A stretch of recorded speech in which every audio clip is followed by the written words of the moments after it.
Join Forum IS Academy, trusted by hundreds of toppers, including IS Rank 1 Shruti Sharma.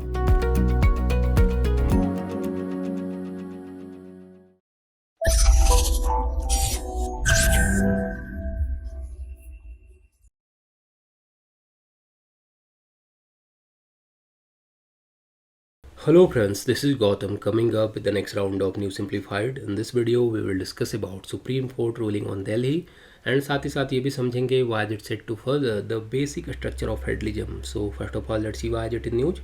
आखिर ये supreme court ruling on Delhi news में क्यों है, पहले जरा इसको समझते हैं. देखिए, recently the Supreme Court ruled unanimously in the favor of the Delhi government on the issue of who control the bureaucracy in the national capital.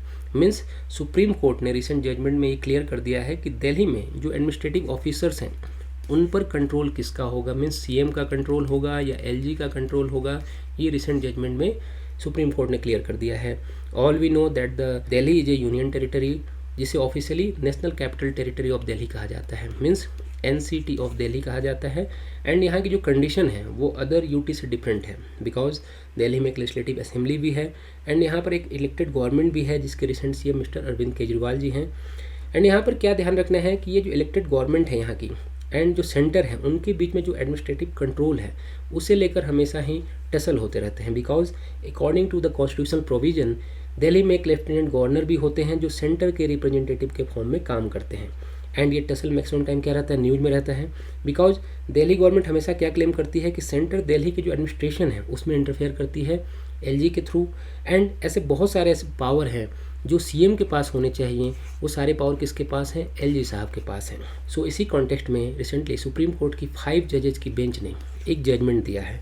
सो इस वीडियो में हम इसी वर्डिक्ट को डिस्कस करेंगे एंड समझेंगे व्हाट वाज द केस जिसमें decision दिया गया है, केस क्या था एंड डिसीजन आने से पहले क्या कंडीशन थी and after the Supreme Court verdict what will we change.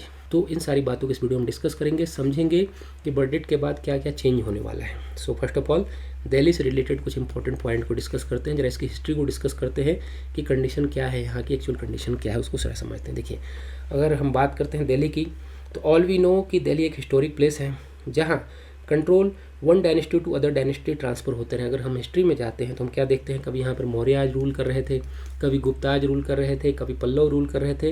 And during the 13th century to 15th century यहाँ पर टर्क्स आए एंड अफगान आए. आफ्टर डैट फाइनली हम क्या देखेंगे कि 16th सेंचुरी में यहाँ पर मुगल आ जाते हैं जो लॉन्ग टाइम तक यहाँ रूल करते हैं.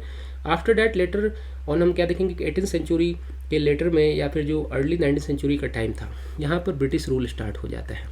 फाइनली 1947 में हम जब इंडिपेंडेंट होते हैं तब यहाँ पर इंडियन गवर्नमेंट रूल करना स्टार्ट करती है. तो यहाँ पर हमें पॉइंट क्या ध्यान रखना है कि ईयर 1956 तक, ये पॉइंट याद रखिएगा, ईयर 1956 तक दिल्ली अदर स्टेट की तरह ही एक नॉर्मल स्टेट थी जिसके फर्स्ट सीएम थे mister Brahma Prakash ji. And Delhi assembly को 1952 में कॉन्स्टिट्यूट किया गया था, ये पॉइंट याद रखिएगा. बट 1956 में स्टेट रिकॉग्निशन एक्ट 1956 के अकॉर्डिंग दिल्ली स्टेट असेंबली को एबॉलिश कर दिया गया एंड उसे नॉर्मल यूनियन टेरिटरी बना दिया गया. यहाँ पर पॉइंट क्या ध्यान रखना है कि 1956 से लेकर 1993 तक यहाँ पर प्रेसिडेंट रूल रहा है. जो दिल्ली है यहाँ पर हमेशा प्रेसिडेंट रूल रही है. बट दिल्ली की जो एडमिनिस्ट्रेशन है वहाँ के लिए स्पेशल प्रोविजन की डिमांड को देखते हुए सेंट्रल गवर्नमेंट ने कॉन्स्टिट्यूशन में एक अमेंडमेंट किया था. इस अमेंडमेंट का नाम था 69th कॉन्स्टिट्यूशन अमेंडमेंट एक्ट जिसे ईयर 1991 में पास किया गया था. और इसी अमेंडमेंट के थ्रू कॉन्स्टिट्यूशन में आर्टिकल 239AA को इंसर्ट किया गया था जिसमें दिल्ली के लिए स्पेशल प्रोविजन किए गए थे. तो ये आर्टिकल 239AA में क्या प्रोविजन किए गए हैं जरा उसको भी ब्रीफ में डिस्कस कर लेते हैं तो समझना हमारे लिए आसान हो जाएगा कि जो रिसेंट टसल चल रहा है, जो रिसेंट केस है वो क्या है. अगर अकॉर्डिंग टू आर्टिकल 239AA ही हम बात करते हैं तो इसके according Delhi shall be called the national capital territory of Delhi. Means ये जो NCT ऑफ दिल्ली नेम है यहीं से स्टार्ट होता है. आर्टिकल 239AA में ये मेंशन किया गया है कि दिल्ली को national capital territory of Delhi कहा जाएगा एंड इसके एडमिनिस्ट्रेशन के लिए एक लेफ्टिनेंट गवर्नर होंगे, उन्हें डिजिग्नेट किया जाएगा. And according to this article Delhi में एक लेजिस्लेटिव असेंबली भी होगी जिसके मेंबर क्या होंगे, डायरेक्ट इलेक्शन के थ्रू इलेक्ट होंगे जैसा कि अदर स्टेट में होते हैं. तो ये जो लेजिस्लेटिव असेंबली होगी वो जो मेंबर होंगे क्या होंगे, डायरेक्ट इलेक्शन के थ्रू इलेक्ट होंगे. एंड इस असेंबली के पास वो सारे पावर होगी जिस पे वो सारे नॉर्म, सारे रूल बना सकें. एक्चुअली यहाँ पर ध्यान क्या रखना है कि कॉन्स्टिट्यूशन के आर्टिकल 239AA में दिल्ली गवर्नमेंट को ये पावर दिया गया है कि वो all subject related to state list and concurrent list से रिलेटेड जितने भी सब्जेक्ट हैं उन पर वो लॉ बना सकती है, एक्सेप्ट 3 सब्जेक्ट को छोड़कर। ये 3 सब्जेक्ट क्या क्या हैं? एक तो है पुलिस, दूसरा है पब्लिक ऑर्डर एंड थर्ड है लैंड। ये पॉइंट याद रखिएगा। मीन्स जो पुलिस है, पब्लिक ऑर्डर है एंड लैंड है, इन तीनों को छोड़कर स्टेट असेंबली किसी सब्जेक्ट पर लॉ बना सकती है। तो इन्हीं सब्जेक्ट को लेकर स्टेट एंड जो सेंटर है उनके बीच में टसल होते रहते हैं। मीन्स यहाँ तक क्लियर है कि दिल्ली स्टेट असेंबली को कॉन्स्टिट्यूशन में पावर तो दिए गए हैं, बट कुछ सब्जेक्ट को छोड़कर, मीन्स यहाँ पर जो मेंशन किया गया है कि इन 3 सब्जेक्ट को छोड़कर जितने भी लॉ हैं वहाँ पर वो स्टेट असेंबली बना सकती है। बट ये जो 3 सब्जेक्ट है इससे रिलेटेड जो पावर होंगे सारे किसके पास होंगे? एलजी के पास होंगे। एंड एलजी साहब को कौन सलाह देगा? एलजी साहब को सलाह देगी जो स्टेट असेंबली होगी, उनके सलाह पर ही एलजी साहब काम करेंगे। तो इसी पर टसल होते रहते हैं। गवर्नर साहब पर हमेशा क्लेम लगाया जाता है सीएम की तरफ से कि जो सजेशन है स्टेट असेंबली की वो हमेशा एलजी साहब नहीं मानते हैं, ऐसा आरोप लगाया जाता है। तो अब जरा हम समझते हैं कि ये केस क्या है। ये तो हमने समझ लिया कि आर्टिकल 239AA के थ्रू स्पेशल प्रोविजन किए गए हैं दिल्ली के लिए। 3 सब्जेक्ट, ये पॉइंट याद रखिएगा। मेनली जो ये 3 सब्जेक्ट हैं, ये police, public order and land, इससे रिलेटेड जो पावर हैं वो स्टेट असेंबली के पास, दिल्ली स्टेट असेंबली के पास नहीं है। तो अब जरा केस पे जाते हैं। जो एक्चुअल केस है जिसकी हम बात करें, जिसमें जजमेंट आया है, ये केस क्या है पहले जरा इसको समझ लेते हैं। देखिए एक्चुअली हुआ क्या था कि ईयर 2015 में, ये पॉइंट याद रखिए, ईयर 2015 में यूनियन होम मिनिस्ट्री ने एक नोटिफिकेशन इशू करके कहा था कि governor of the Delhi shall exercise control over the services. Means जितनी भी यहाँ पर सेवाएं हैं उन पर किसका राइट होगा? उस पर कंट्रोल होगा एलजी साहब का। मीन्स जो आईएएस आईपीएस वगैरह आप देखते हैं, जितने भी एडमिनिस्ट्रेटिव ऑफिसर देखते हैं, उन पर कंट्रोल किसका होगा? एलजी साहब का होगा। मीन्स उनका जो ट्रांसफर पोस्टिंग वगैरह है वो सारे कौन करेंगे? एलजी करेंगे। अपॉइंटमेंट तो ऑलरेडी यूपीएससी करती है, मीन्स सेंटर करती है। तो यहाँ पर जो ट्रांसफर पोस्टिंग वाला जो पावर थे, जो कंट्रोल थे, वो सारे किसके पास होंगे? एलजी साहब के पास होंगे। आफ्टर डैट इस नोटिफिकेशन के बाद जो दिल्ली गवर्नमेंट है उन्होंने इस नोटिफिकेशन को चैलेंज किया था दिल्ली हाई कोर्ट में।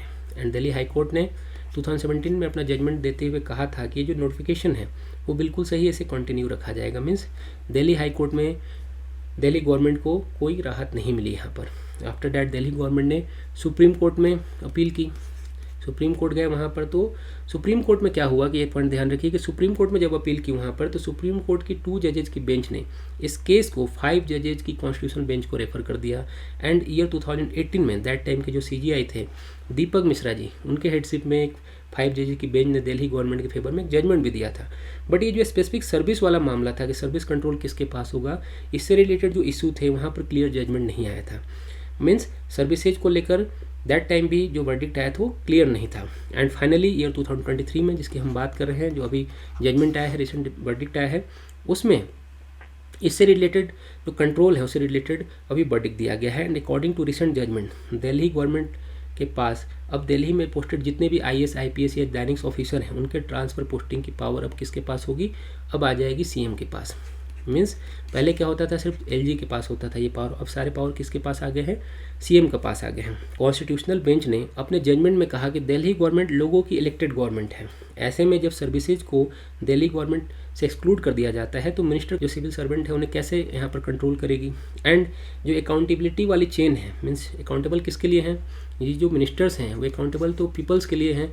ऐसे में ये जो पीपल्स के जो काम कर रहे हैं सिविल सर्वेंट, मान लीजिए यहाँ पर, उन्हें अगर ये कंट्रोल नहीं कर पाएंगे तो अकाउंटेबिलिटी वाली जो चेन है वो कैसे यहाँ पर फुलफिल होगी? सो दैट्स वाई यहाँ पर सुप्रीम कोर्ट ने कहा है कि ये जो पावर है सर्विसेज की, उनके ट्रांसफर पोस्टिंग वाली पावर अब सिर्फ किसके पास आ गई? स्टेट गवर्नमेंट के पास। मीन्स जो यहाँ के सीएम होंगे उनके पास पावर हो जाएगी। तो देखिए यहाँ पर पॉइंट क्या ध्यान रखना है कि ये जो केस है अभी भी खत्म नहीं होने वाला है, क्योंकि कॉन्स्टिट्यूशन में दिल्ली से रिलेटेड बहुत सारे ऐसे प्रोविजन किए गए हैं जो काफ़ी क्लियर ही नहीं है। मीन्स ऐसा नहीं है कि यहाँ पर मामला खत्म हो जाने वाला है, आने वाले दिनों में और नए मामले देखने को मिलेंगे हमें। तो ये पॉइंट हमें ध्यान रखना है। तो अब जरा हम समझते हैं रिसेंट जजमेंट को बेसिक स्ट्रक्चर ऑफ फेडरलिज्म का फर्दर स्टेप क्यों कहा जा रहा है, उसको भी जरा हम समझते हैं। देखिए एक्चुअली 5 जजेज की बेंच ने इस जजमेंट में कहा है कि the decision would be further the basic structure of federalism. According to bench Delhi का ये मॉडल जो है एक यूनिक मॉडल है। ये सारे वो जज हैं जो इस बेंच में थे, उन्होंने कहा कि दिल्ली का मॉडल क्या है? यूनिक मॉडल है। इसलिए इसके लिए अदर यूटीज के कंपेयर में स्पेशल प्रोविजन किए गए हैं। सो इसे अदर यूटी से कंपेयर नहीं करना चाहिए। मीन्स जैसा कि ऑलरेडी वहाँ पर सेंटर ने अपनी दलील दी थी कि वहाँ पर अदर यूटीज में भी तो इस तरह के प्रोविजन किए गए हैं। तो इन्होंने कहा कि भाई यहाँ पर आप कंपेयर नहीं कर सकते क्योंकि दिल्ली की एक यूनिक मॉडल के तौर पर यहाँ पर स्थापित किया गया इसे। सो इसे अदर यूटी से कंपेयर नहीं किया जा सकता है। एंड बेंच ने ये भी कहा कि जब कॉन्स्टिट्यूशन बनाया गया था तब दैट टाइम यूटी का तो कॉन्सेप्ट ही नहीं था। मीन जो यूटी की आप बात कर रहे हैं तो यूटी तो था ही नहीं जब कॉन्स्टिट्यूशन बनाया गया था। एंड अकॉर्डिंग टू, जैसा कि सुप्रीम कोर्ट ने कहा है, according to article 239AA, land, police order and जो पब्लिक है उसके पावर को दिल्ली गवर्नमेंट से एक्सक्लूड रखा गया है। बट जब ये पावर ओवरलैप होते हैं तो ऐसी कंडीशन में क्या होगा कि ऐसी कंडीशन में जो फाइनल डिसीजन होगा अब दिल्ली गवर्नमेंट की होगी। मीन्स यहाँ पर जो एलजी साहब है उनका फाइनल यहाँ पर डिसीजन नहीं होगा। तो ये पॉइंट ध्यान क्या रखना है कि ये जो 3 पावर है, मीन्स ऐसा नहीं है कि सारे पावर अब दे दिए गए हैं इन्हें, दिल्ली गवर्नमेंट को नहीं दे दिया गया है। ये जो 3 पावर थे, land, public order and police वाला, यहाँ पर जब जब ओवरलैप वाली कंडीशन होगी तो फाइनल डिसीजन किसके पास होगा? दिल्ली गवर्नमेंट के पास होगा, ना कि लेफ्टिनेंट गवर्नर के पास, मीन्स ना कि सेंट्रल गवर्नमेंट के पास। सो इसलिए इस जजमेंट को बेसिक स्ट्रक्चर ऑफ फेडरलिज्म का फर्दर स्टेप कहा जा रहा है। तो होप आपको ये सारी बातें समझ में आई होंगी। Thanks for watching.